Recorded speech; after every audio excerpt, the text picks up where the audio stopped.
আমার বুবু মমতাজ কোথায় পালাইছে, এই আমার বুবু মমতাজ কোথায় পালাইছে, উল্টা পাল্টা নাচ দেখাইয়া সংসদ নষ্ট কইরাছে। আমার বুবু মমতাজ কোথায় পালাইছে।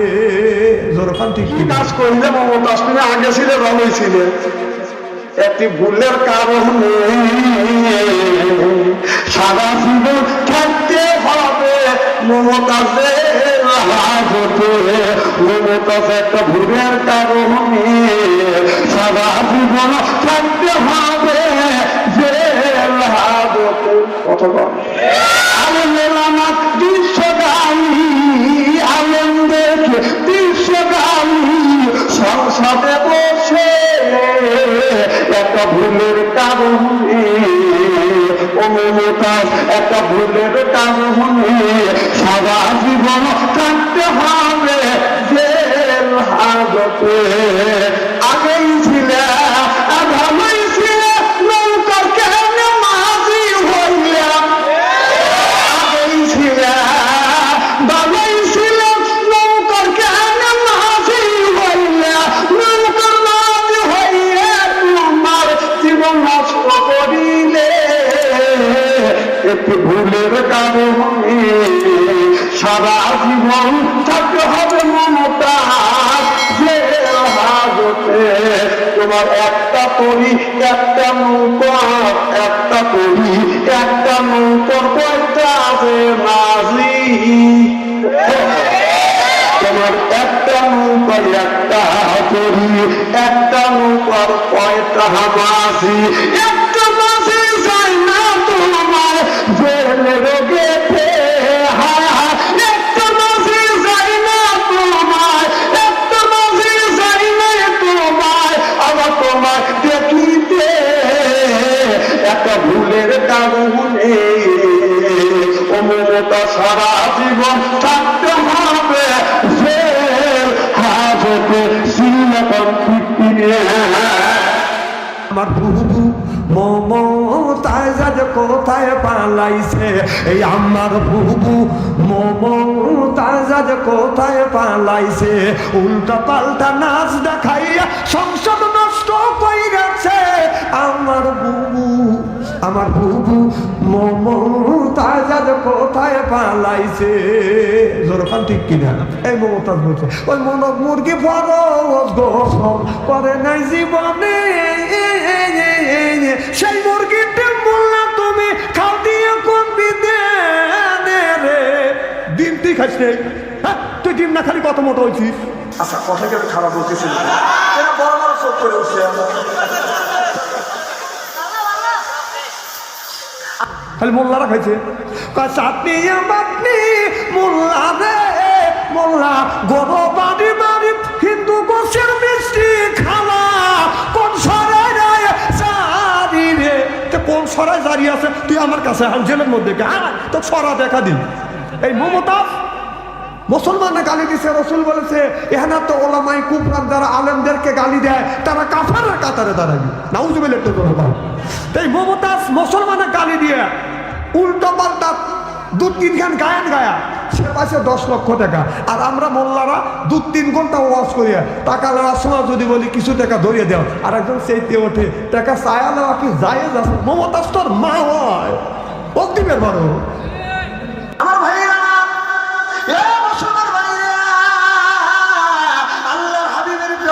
ভালো করে লক্ষ্য করে শুনুন, বলে নিতে বাদল শুনতে হবে। ওই দিক বাদাম যেতে চাই না, আমি যেই দিকে যেতে চাচ্ছি এমন একটা কথা বলবে এই পরকীয়া প্রেম। আল্লাহ নবী বললেন ইয়ার ফলিনি বিদ্যা উঠে যাবে, ইয়ার শুরু জাহিল জাহিলিতে বসিত হবে। সেই অবস্থা সোনার বাংলার জমি বাজার হাত চালু হয়ে গেছে। আজকে আপনার বোনের বোন আর একই মায়ের ভাই বোন বাজান আপনার বিয়ে হচ্ছে। বোনের পেটে ভাইয়ের সন্তান, সেই দেশে বোনের পেটে ভাইয়ের সন্তান, এই দেশে বাদান আপনার এই দেশে কোনোদিন বাদান শান্তি ফিরে পাবেন না। বিশ্বাস যদি না হয় টাঙ্গালের দিকে বাদান তাকিয়ে দেখেন, আপন ভাইয়ের সাথে আপন বোন বাদান বিয়ে শাদী করতেছে।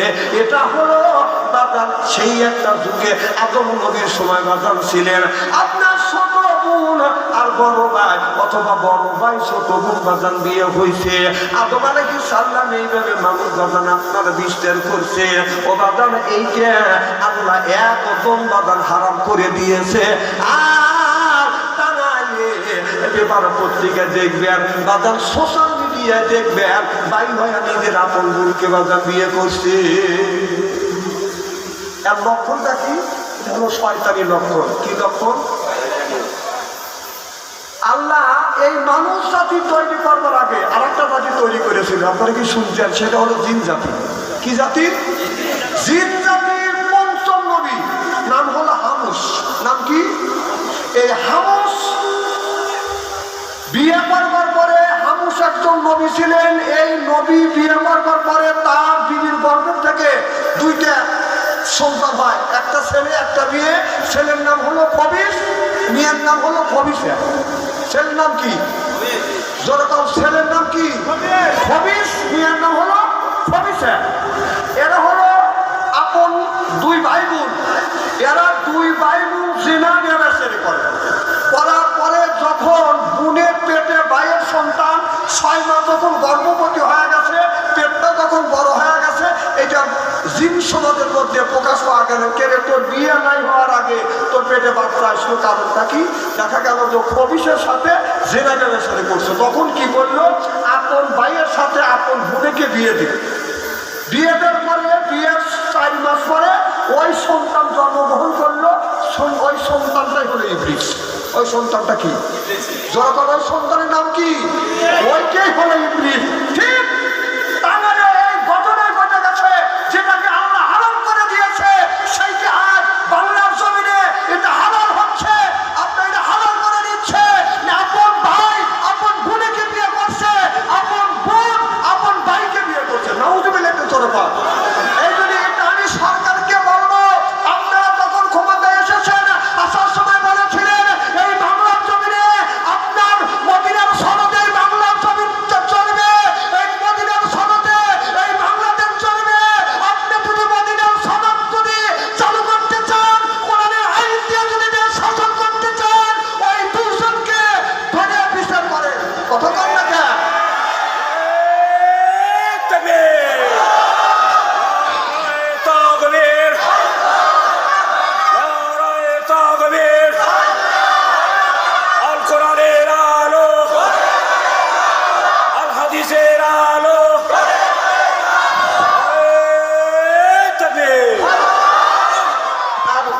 মদিনার সনদ দিয়ে দেশ কিভাবে চালাবে আর বিচারটাই কিভাবে করবে সংসারে দেখলাম কখন ছিলেন আমি হজের ভিতরে একজন ফেসবুকের মধ্যে আমি এখন তো গাঠি নিয়ে একজনের দেখালে হুজুর দেখেন যে কি একজন দাঁড়িয়েওয়ালা আপনার রবীন্দ্রনাথ ঠাকুরের মতো দাঁড়িয়ে রবীন্দ্রনাথ ঠাকুরের কিন্তু আমি দেখিনি কিন্তু ছবি দেখছি এত বড় বড় দাঁড়ি সেই বলতেছে যে সংসদের মধ্যে কিছু বিরোধী দলের নেত্রী এসে এমপিরা কথা বলতেছে তাদের মুখ দেখা যাচ্ছে না অর্থাৎ ওনারা পর্দা করে কথা বলতেছে ও লুচ্চ ও মুখ দেখতে লুচ্চ দেখতে এইরকম সালাদ দেখে দাঁড়িয়ে এত বড় বড় কয়েকদিন পরে আরেকজন বর্তমান সরকারের একটা এমপি মহিলা এমপি উনি ঠিক মতো ভাষণ দিতেছে ইংরেজি দিয়ে বাংলা দিয়ে উর্দু দিয়ে ফার্সি দিয়ে না না বোঝা যাবে না মহিলা কাঁচা রাস্তা কি রাস্তা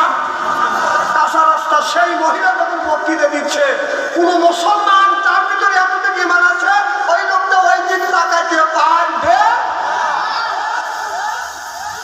ওই দাঁড়িয়ে ওইটাই চাইছিল আর মদিনার সনদে আমাদের বাংলাদেশে সংসদে মদিনার সনদ চালু হয়ে গেছে মাথায় কিছু নাই বুকে যে অন্যা রাখছে ওই দিকে টাকা নিয়ে যাচ্ছে এই কথা বললি আমার কিছু বাইকের পরিচয় লাগবে না না মুসলমানের দেশে এই অবস্থা যদি আপনার মেয়ে করতো আপনার বোন যদি এরকম করতো আপনার বউ যদি এরকম করতো আমাদের মেয়েরা যদি করতো আমার বউ যদি করতো মেয়েরা যদি করতো বাড়ির থেকে বের করতাম বউ যদি করতো তালাক দিতেন খারাপ বলতেছি নাকি এগুলো মদিনার সনদ বললেন কি আর করেন কি আল্লাহর কাছে হিসাব দিতে হবে। যারা কথা দিয়ে কথা রাখে না তারা হলো মুনাফিক। কথা বল না কে? যারা কথা দিয়ে কথা রাখে না তারা কি? মুনাফিক। আপনারা যদি কথা বলে না রাখে আপনারা চিহ্নিত মুনাফিক হবে। আমার ভাইরা, মুসলমান ভাইরা, আল্লাহর হাবিবের কিয়ামতের বারে করে লক্ষ্য করে সুবহান বলে নিয়তে বদন শুনতে হবে।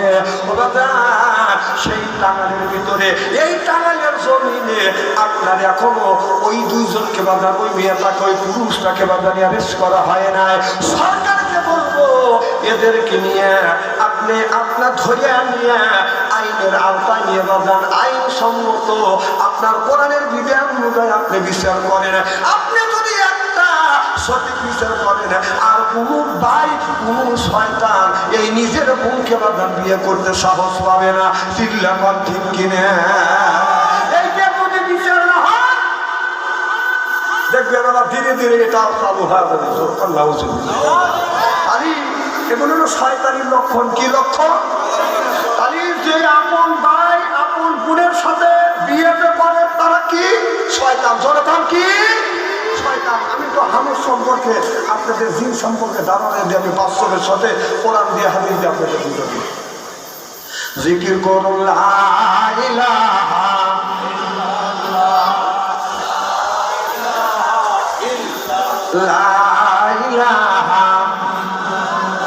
এই বলে মারা বাঙ্গ বেলা কাজে লাগবে মদন বেলা। এই বলে মার রোশানিতে বদর হবে তোমার উজালা। লা ইলাহা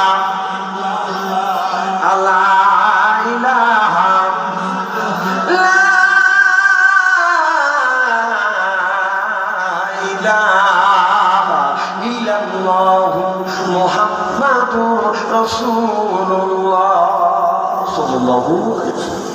আমার ভাইরা, আমার বিশ্ব নবী খাদিজাতুল কুবরাকে হাত ধরিয়ে জান্নাতের মধ্যে বাজান ঢুকাইয়া আমার নবী বাজান চলে আসবে হাসরের ময়দানে।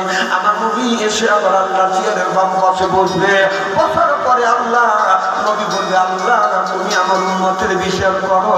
আল্লাহ আর বিচার করতে চাবে না। আল্লাহ নবী বলবে, আল্লাহ তুমি বিচার করো। আল্লাহ তুমি বিচার করো। আল্লাহ কার বিচার করবে? আল্লাহর নবী সর্বপ্রথম হযরত আবু বকর সিদ্দিকের আমলনামা আল্লাহর সামনে আল্লাহর কাছে টেবিলের উপরে রাখবে আর বলবে, আল্লাহ মন যদি ইচ্ছা যদি হয় আমলনামা দেখো, না হয় না দেখো। আল্লাহ নজর করে দেখবে হযরত আবু বকর সিদ্দিকের আমলনামা দেখে আমার আল্লাহ খুশি হয়ে যাবে। চিল্লাকান আল্লাহু আকবার। আল্লাহ আল্লাহ মিকুনা শামসু কামা, আল্লাহ আল্লাহ মিকুনা আরদু জামা, আনতুম আওলানা বাসুম মুসলিম কিসানা হায়, আনতুম আওলানা বাসুম মুসলিম হোতা কাম হায়। চিল্লাকান আল্লাহু আকবার।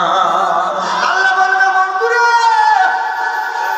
তোমার আবু বকরের আমলনামা এত সুন্দর, আবু বকরের আমলনামা দেখে আল্লাহ খুশি হয়ে যাবে। আল্লাহ তখন থেকে বাজান এই মানুষের ভালো মন্দ বিচার করবে।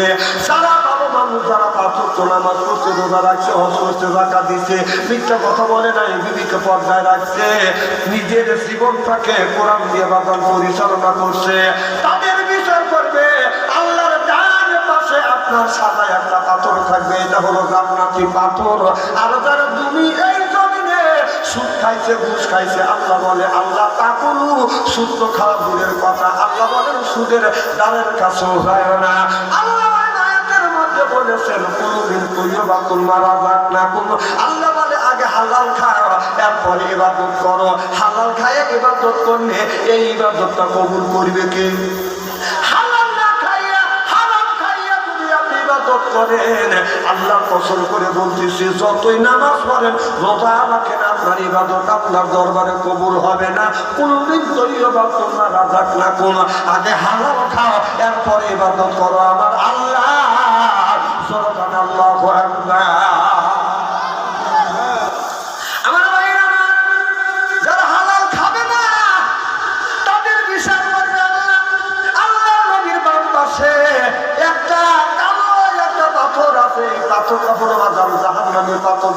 থেকে জাহান্নামের ভিতর থেকে বাদাম নিয়ে আসবে। আপনার ওই পাপী মানুষকে ওই পাথর উপর যখন দাঁড় করাবে, আপনার দাঁড়ানোর সাথে সাথে মুহূর্তের মধ্যে লোকটা পুড়িয়া বাদান আপনার কয়লা হয়ে যাবে, অঙ্গার হয়ে যাবে। আবার ওই লোকটা মরবেও না, আবার বাঁচবেও না। ও লোকটা মরবে না, পুড়িয়া সাই সাই হবে, আবার পুনরায় আল্লাহ শরীরকে আবার পরিপূর্ণ করে দিবে, আবার মরে যাবে। কিন্তু কথা বলতে পারবে, লোকটা চোখ দিয়ে দেখতে পারবে, কথা বলতে পারবে, আল্লাহর কাছে বলবে আল্লাহ এইরকম করে তুমি আমাকে পড়াচ্ছ। আল্লাহ বললেন তোমারে হালাল খাবারের কথাই আমি আল্লাহ বলেছিলাম, হালাল খাও, আমার ইবাদত করো। এবার বান্দা বলবে আল্লাহ আমি নামাজও পড়ছি, রোজাও রাখছি, হজও করছি, যাকাতও দিচ্ছি, এরপরে কেন তুমি আমাকে এই পাথরের মধ্যে দাঁড় করাইছো? আল্লাহ বলে বান্দারে হালাল খাও না, আমি যেটা নিষেধ করেছি সেটা তুমি খেয়েছো, এই জন্যই আমি আল্লাহ তোমার ইবাদত আমি আল্লাহ কবুল করি নাই।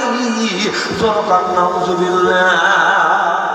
হালাল খাওয়ার দরকার আছে না? না অনেক মানুষ ইলেকশনের সময় হলে চেয়ারম্যান মেম্বার এমপির কাছ থেকে টাকা খায়া, সেই টাকা দিয়ে খাবার খায়া মসজিদের নামাজ পড়ে আল্লাহর কাছে দোয়া করে, রব্বানা বলে আল্লাহ তোর ওই ফ্যাক্টর করে কারণে কোন লাভ আছে না, কিন্তু একটুকু লাভ নেই।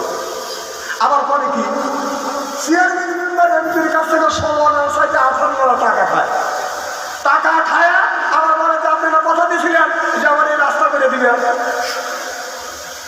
আমি যদি ওই কারণে চেয়ারম্যান যদি হইতাম, আমার কাছ থেকে কেউ যদি টাকা খাইতো, আর যদি আমার কাছে টাকা খায় যদি বলতো তো রাস্তা করে তো জুতো দিয়ে বেঁধে দিত, কথা